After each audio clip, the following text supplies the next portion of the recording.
It's Sam here, in my wild patch in the garden, looking towards the pond, curl of the fern, lovely dandelion.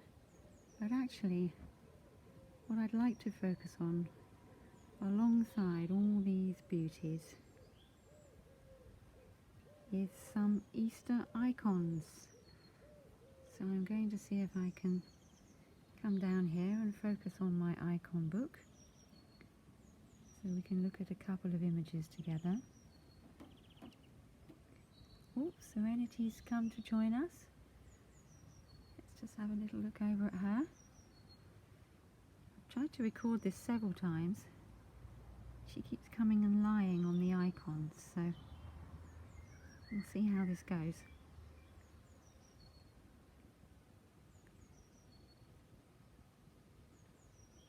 So here we are, after Easter.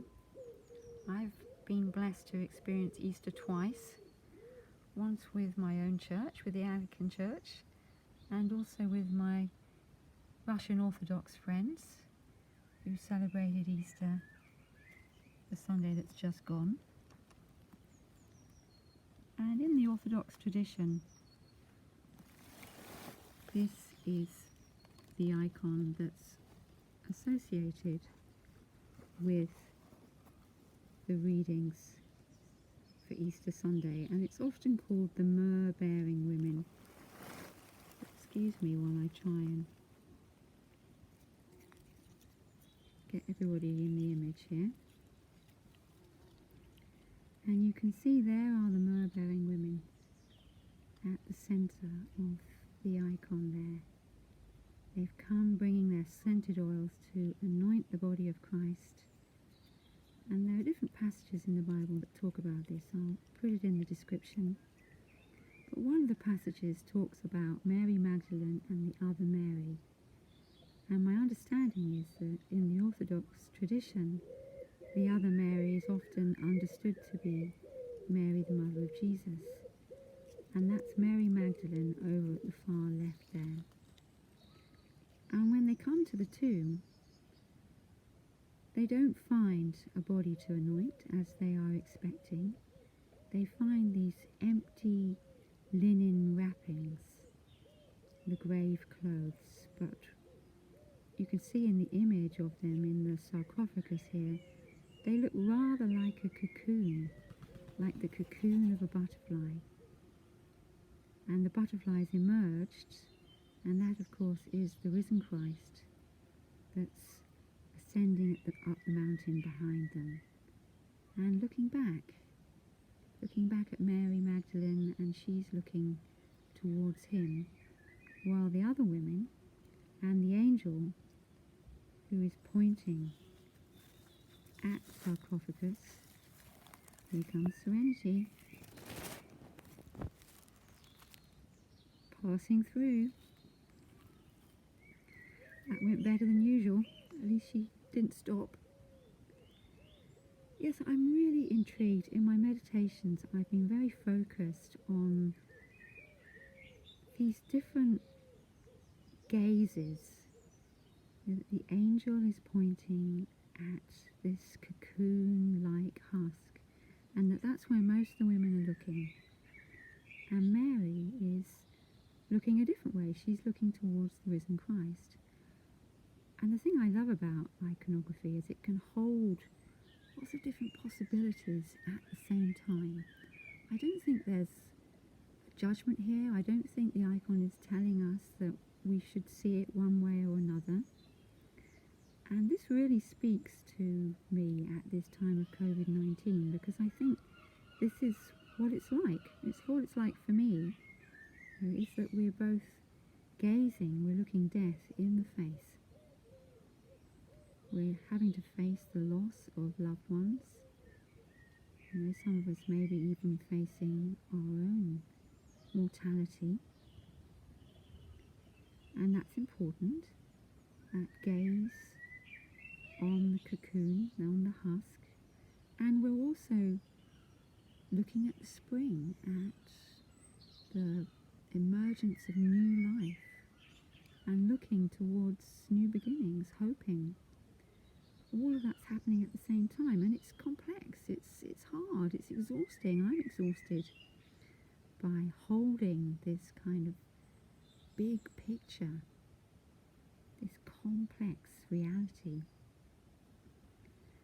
And in some of the icons of the Myrrh Bearing Women, the form of the grave clothes, of that cocoon-like form, is shown with black and white bands that represent Jacob's ladder, from the dream that Jacob had, where he saw a ladder connecting earth and heaven, and he saw angels ascending and descending.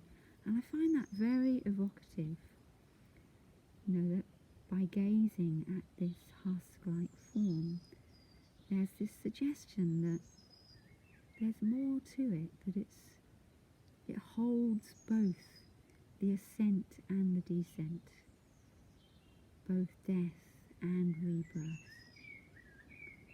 I think that's something to reflect on, to ponder. I'm going to move now to the other icon.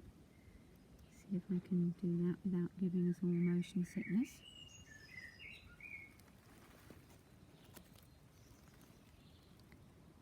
And this icon is often called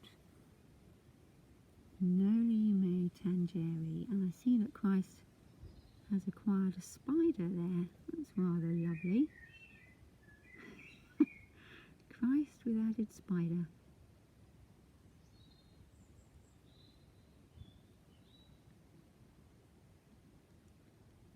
All things drawn towards the resurrected Christ.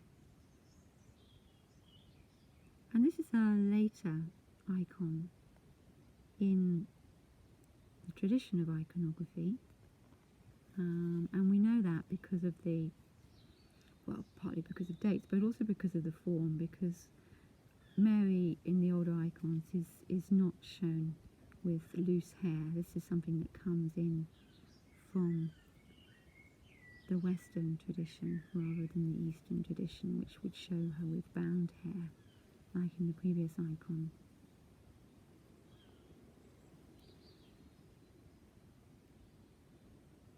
And Mary is stretching out her hands towards Christ, reaching out to touch him, and he's saying to her, Noli me tangere, which is often translated as do not touch me, or do not hold on to me. And this may seem like quite a harsh thing to say to someone who's grieving, who's experiencing loss.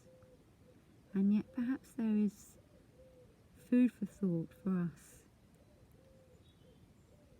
at this time with those words, because we are also facing death and loss.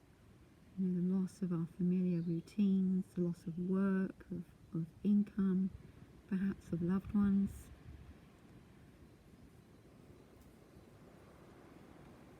And yet we can't hold on to the past, and that's painful. And yet it's a reality that we're having to face. And we don't know what the future will hold, but I think this icon has a hope for us. It shows a picture of hope. If you look at Christ there, when this icon is written, is painted, there's a lot of gold used in painting his robes, so that the figure of Christ in the icon is radiant, it reflects light, all that gold reflects light. And I think that's part of what he's saying when he says, don't hold on to me. He's saying, I'm not the same person. I'm not the person that you knew. You can't hold on to the old me. This is a new me. This is a resurrected, a radiant and enlightened me.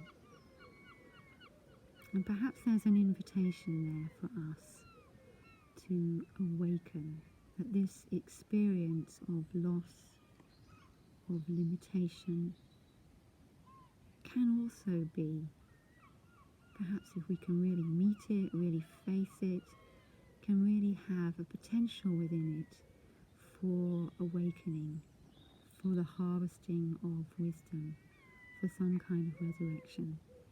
And we don't know what that's going to look like in the future.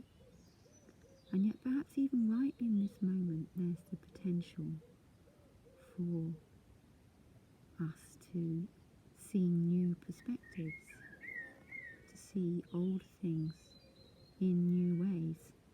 And I think the olive tree there also represents that. We can see again that dual vision. There's the cave of the tomb, there's the grave wrappings in the sarcophagus, and yet springing up from the cleft right beside that, just like the radiant Christ, is this beautiful olive tree.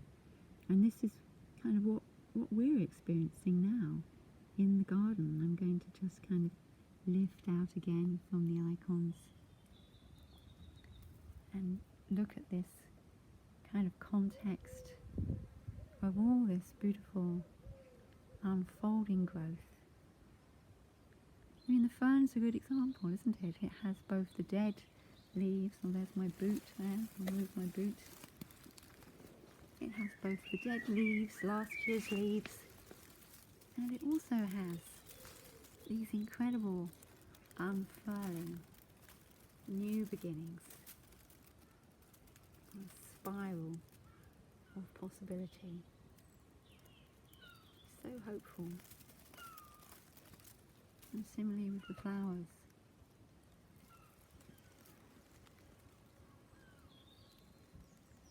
With the dandelions there. New blooms, new beginnings. So I hope in some way that we can hold that complex reality and reflect on it. The reality of the dead leaves, of the cocoon-like husk of the grave wrappings, and the reality of new beginnings, of new life. And find hope in that. Take care, everyone. And bye for now. Serenity wants to say goodbye.